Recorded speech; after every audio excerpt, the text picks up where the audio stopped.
உன் நண்பர்களே முருகன் பெருமானுக்கு தைப்பூசம் ஏன் கொண்டாடுகிறார்கள் தெரியுமா?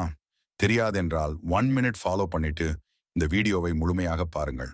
தைப்பூசம் என்பது தமிழர் கலாச்சாரத்தில் ஒரு முக்கியமான பண்டிகையாகும். இது பெருமாளாக போற்றப்படும் முருகப்பெருமான் எனும் தமிழ் கடவுளின் பூசணையாகும்.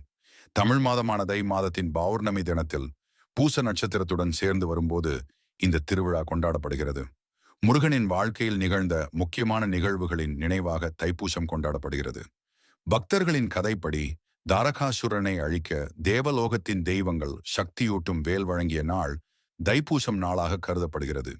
இந்த வேல் முருகனின் பக்தர்களுக்கு ஆன்மீக வழிகாட்டியாகவும் உலகத்தில் ஒளியையும் நன்மையையும் தருவதாக கருதப்படுகிறது.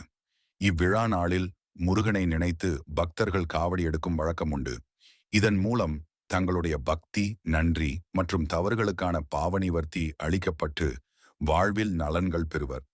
முழுமையாக தைப்பூசம் என்பது தமிழ் சமுதாயத்தில் மட்டுமல்லாமல் உலகெங்கும் உள்ள முருக பக்தர்களிடமும் ஆன்மீக அன்பை அதிகரிக்கும் ஒரு பண்டிகையாக இருக்கிறது.